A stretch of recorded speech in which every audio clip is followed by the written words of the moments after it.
नमस्कार, मी श्वेता. तुम्ही पाहताय न्यूज 18 लोकमत.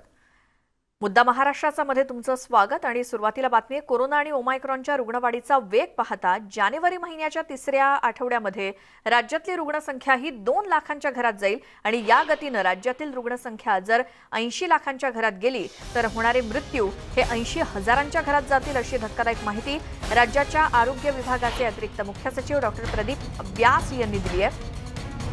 व्हायरस जरी सौम्य असल्या तरी त्याच्या संसर्गाचा वेग हा भयंकर आहे. त्यामुळे तो अधिक लोकांना बाधित करेल. बाधितांची संख्या लाखांच्या घरात जाईल आणि होणाऱ्या मृत्यूची टक्केवारी कमी दिसली तरी तो आकडा मोठा असेल. या सूत्रानुसार अंदाजे 80,000 मृत्यू होतील आणि तातडीनं गर्दी करणं टाळलं पाहिजे. खबरदारीचे उपाय केले तर बाधितांच्या संख्येत घट होईल आणि मृत्यू देखील कमी होतील. पण बेफिकिरी दाखवली तर 80,000च्या घरात मृत्यू हे 15 दिवसात सुद्धा होऊ शकतात, अशी भीती सुद्धा या पत्रातून व्यक्त करण्यात आली आहे.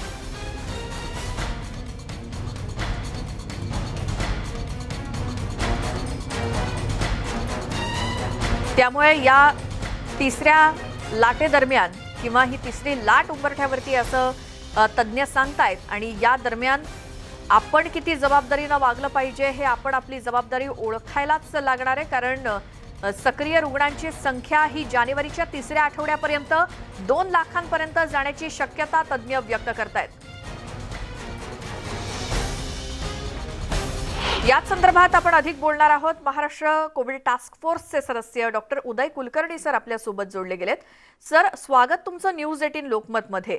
सुरुवातीला आपण प्रेक्षकांना ही सगळी माहिती देतोय, अर्थात त्यांना आपल्याला घाबरवायचं नाहीये, मात्र जी खरी माहिती आहे ती खरंच त्यांच्यापर्यंत पोहोचली पाहिजे. आणि काय तुमच्या टास्क फोर्सच्या सगळ्या डॉक्टरांचा अंदाज आहे जानेवारीच्या दुसऱ्या तिसऱ्या आठवड्यापर्यंत काय स्थिती असेल?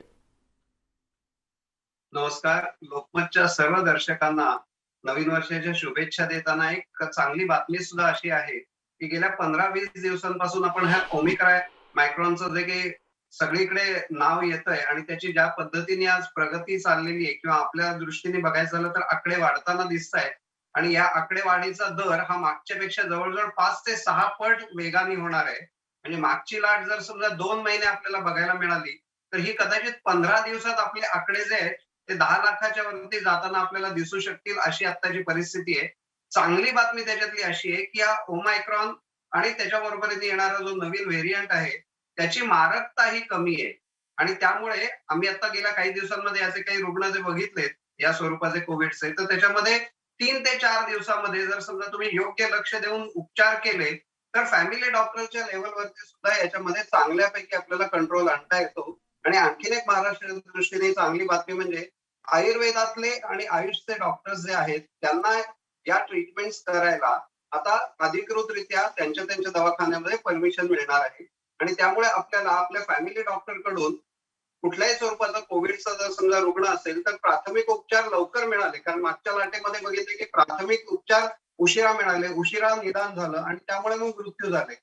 तर जर लोकांनी लगेचच्या लगेच 1-2 दिवसात ताप सर्दी सारखी लक्षणं दिसली तर प्राथमिक उपचार करायचे, आपल्या डॉक्टरांच्याकडे जायचं, वाफ करायची, गुळण्या करायच्या, सोशल डिस्टन्सिंग, मास्क या सगळ्या गोष्टींचं पालन केलं तर ही लाट आपल्या महाराष्ट्राला जरी आकडे मोठे घेऊन आली तरी सुद्धा बाधित होणाऱ्या रुग्णांची आणि मृत्यूचा दर हा खूप खालती आणता येऊ शकेल.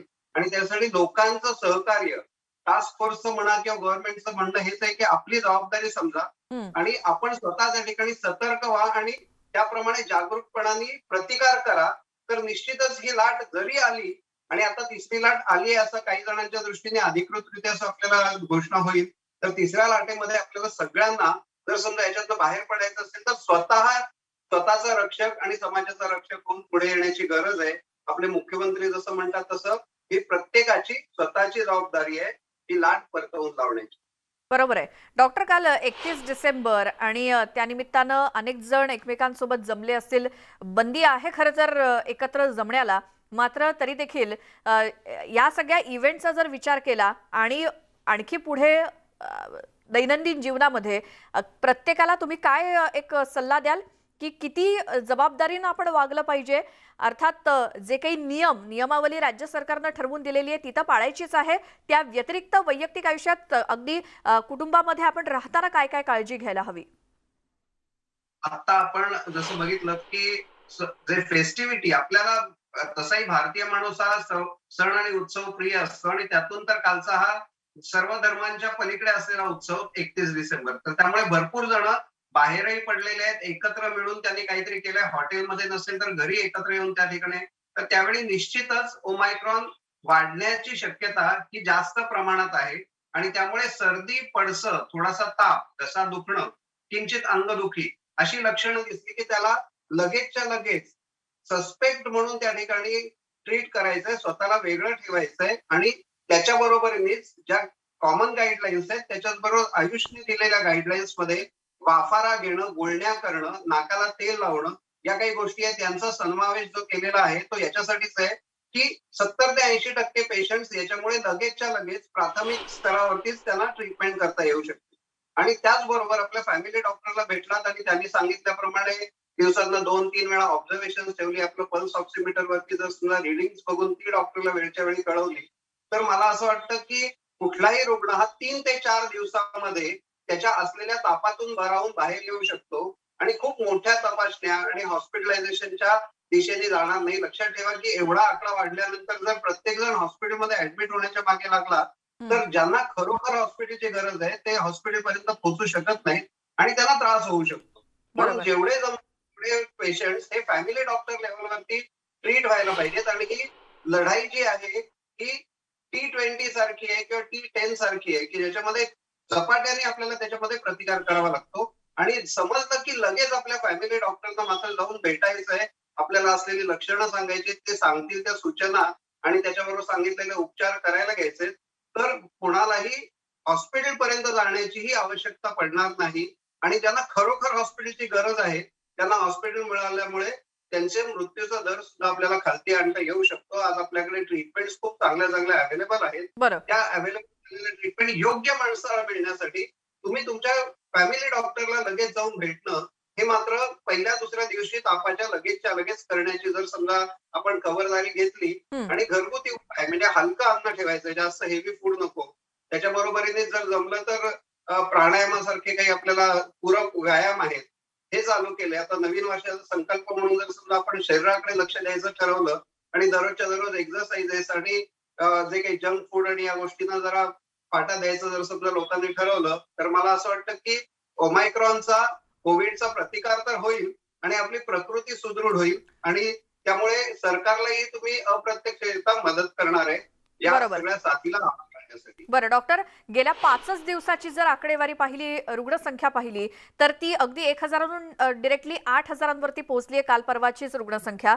त्यामुळे जर ही रुग्णसंख्या जानेवारीच्या अगदी 3ऱ्या-4थ्या आठवड्यापर्यंत 80 लाखांपर्यंत जर गेली, तर मग होणारे मृत्यू हे 80,000च्या घरात जातील. हे जे काही सूत्र आहे, हे कशा आधारे तुम्ही सांगू शकाल? मुळात या ठिकाणी पूर्वी कोरोनाचा मृत्यू दर हा 2 ते 2.5% होता. तो आता 1% पर्यंत खालती आणण्यात आपल्याला यश आलेलं आहे. आणि त्याच आधाराने 80 लाखाचे त्या ठिकाणी 80,000 असा आकडा आहे. पण जर आत्ता सांगितलेली ही जर समजा सगळी काळजी घेतली, तर हा मृत्यू दर हा 0.5 किंवा 0.2 पर्यंत खालती आणता येईल आणि आकडाही 80 लाखापर्यंत न जाता तो आकडा आपल्याला 20 ते 25 लाखाच्या आतमध्ये अडवून घेता येईल. कारण आता आपल्याकडे संपूर्ण लोकांना एकाच वेळी फेस करण्यासाठी आपल्याकडे सोशल मीडिया सारखं माध्यम आहे. जसं लोकमतचं जसं Facebookचं पेज आहे आणि या सगळ्या माध्यमातून आपण सातत्याने लोकांना सावधगिरीचा इशारा देतोय. काय करायचं याच्यासाठीही मार्गदर्शन करतोय.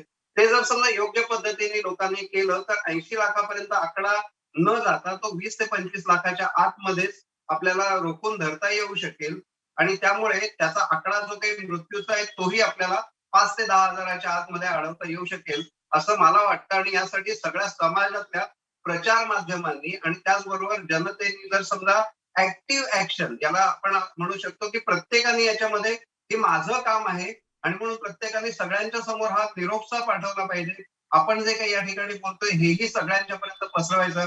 उगाच कुठल्यातरी WhatsAppच्या छोट्या-छोट्या कुठल्यातरी अफवा पसरवण्यापेक्षा योग्य माहिती जर लोकांच्या पर्यंत नेण्याची समाजाने जबाबदारी घेतली, तर मला असं वाटतं की मृत्यू दरही कमी होईल आणि हे आकडे आहेत हेही एवढ्या मोठ्या प्रमाणात वाढणार नाही. बरं डॉक्टर, कालच्याच दिवसाची रुग्णसंख्या ही 8,000च्या वरती होती. त्यामुळे हे सगळे 8च्या 8,000 हे काही रुग्ण ओमायक्रॉनचे नाहीयेत. त्यामुळे दुसऱ्या व्हेरियंटचे सुद्धा ते रुग्ण असणार आहेत. ओमायक्रॉन जरी सौम्य व्हेरियंट असला असं सांगितलं जात असलं तरी बाकीचे व्हेरियंट हे घातक आहेत, धोकादायक आहेत. त्यामुळे हे जे बाकीचे सगळे रुग्ण आहेत ते मिक्स व्हेरियंटचे असणार आहेत. त्यामुळे हे असं काही वर्गीकरण आहे का? आमचा एक मित्र आहे तो याला विनोदाने डेमिक्रॉन म्हणतो, म्हणजे डेल्टा चे सुद्धा काही आहेत आणि त्याच्याबरोबर ओमायक्रॉन असं एकत्रच काही जणांना त्रास असेल तर काय करायचं. सगळ्यात लक्षात घ्यायची गोष्ट अशी आहे की यामध्ये रोगाचं जे स्वरूप आहे ते डॉक्टरांना पूर्ण लक्षात आलेलं आहे की कशा पद्धतीने कुठला रुग्ण आहे सौम्य आहे, कुठला रुग्ण आहे हे त्यांना हॉस्पिटलमध्ये ठेवल्यानंतर किंवा तपासल्यानंतर त्याच्यासाठी नियमित फॉलोअप दिला तर आपल्याला समजू शकतो की कुठला रुग्ण हा गंभीर अवस्थेकडे चाललेला आहे. म्हणून याच्यामध्ये जे काही व्हेरियंट्स आहेत, मग अगदी सुरुवातीचा असलेला व्हेरियंट असू दे किंवा आता नवीन आलेलं ओमायक्रॉन आणि याच्यामध्ये आणखीनही बरेच व्हेरियंट्स, आता जवळजवळ 26 प्रकारचे वेगवेगळे व्हेरियंट्स आपल्याला व्हायरस ऑफ कन्सर्न म्हणजे त्या ठिकाणी कुठल्या पद्धतीने त्रास होऊ शकेल याच्यासाठी नोंद घेणे योग्य आहे असे आपल्याला सापडले. त्यापैकी कुठलाही असला तरी प्राथमिक उपचार जो आहे तो सगळ्यांना सारखाच आहे आणि तो प्राथमिक उपचार आणि त्याच्याबरोबर मी सांगितलेली कोविड अप्रोप्रिएट बिहेवियर या दोघांचा समावेश जर एकत्र केला तर आपण प्राथमिक अवस्थेत 70 ते 80% रुग्णांना आपण थांबवू शकतो. उरलेले 20% जे आहेत त्यापैकी 10 जणांना हॉस्पिटलची गरज आहे आणि त्या ठिकाणी डॉक्टर्स कुठला व्हेरियंट आहे त्याप्रमाणे त्यांचे ट्रीटमेंटही करू शकतात आणि 5 ते 10% लोक खऱ्या अर्थाने गंभीर अवस्थेमध्ये असू शकतात आणि त्यांना हॉस्पिटलायझेशन शिवाय इतर पर्याय नाहीये. आणि हे आपण जर लक्षात घेतलं तर व्हायरस कुठला आहे, ओमायक्रॉन आहे का डेल्टा आहे का अजून कुठला आहे याची लोकांनी काळजी घेण्यासाठी त्याचा विचार करण्यापेक्षा सुद्धा किंवा एकदम बेफिकीर होणं की अगदी ओमायक्रॉन म्हणजे काही नाही साधं सर्दी पडतंय म्हणून दुर्लक्ष न करता प्रत्येक ठिकाणी आपण ती खूप मोठी लढाई आहे समजूनच त्या ठिकाणी प्रतिकार करायला पाहिजे आणि प्रत्येकाने ही जबाबदारी घेऊन जर समजा प्राथमिक उपचार जे आपण सांगतोय किंवा प्रिव्हेंटिव्ह ऍस्पेक्ट जो सांगितलेला आहे तो जर समजा घेतला तर डेफिनेटली आपण ही लाट चांगल्या पद्धतीने परतवून लावू शकतो. आणि सरकारला तुम्ही सहकार्य हे स्वतःसाठी करायचंय. सरकार तुमच्याकडे आलेलं नाहीये तर तुम्हाला हे स्वतःसाठी सरकारला सहकार्य करायचं. त्यामुळे ही प्रत्येक राज्यातल्या प्रत्येक नागरिकाची ही जबाबदारी आहे. धन्यवाद डॉक्टर उदय कुलकर्णी, तुम्ही न्यूज 18 लोकमतशी बोललात. ब्रेकनंतर तुमचं स्वागत. मुद्दा महाराष्ट्राचा मध्ये 2021ला अलविदा करून आपण 2022 या नवीन वर्षामध्ये पदार्पण केलंय आणि 2022च्या सूर्योदयानं नवीन वर्षाला सुरुवात झाली. सर्वत्र उत्साहाचं वातावरण आहे. देशभरात नवीन वर्षाचा उत्साह आहे.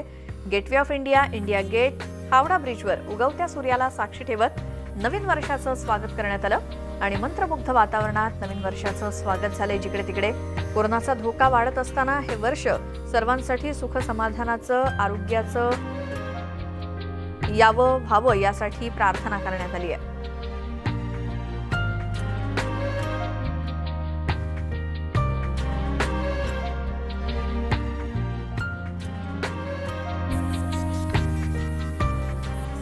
नवीन वर्षाच्या निमित्तानं नागरिकांनी देवाच्या दर्शनासाठी मंदिरांमध्ये गर्दी केली. देवदर्शन करत भाविकांनी नवीन वर्षाचं स्वागत केलंय.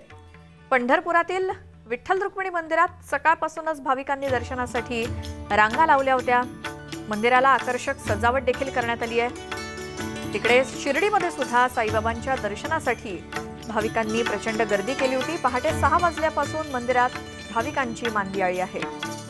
बुलढाण्यातील शेगावात भक्तांची अलोट गर्दी आहे. तर ही चौथी दृश्य पाहतोय पुण्यातील श्रीमंत दगडूशेठ हलवाई गणपतीच्या मंदिरातली. तिथे सुद्धा पुणेकरांनी दर्शनासाठी गर्दी केली आहे.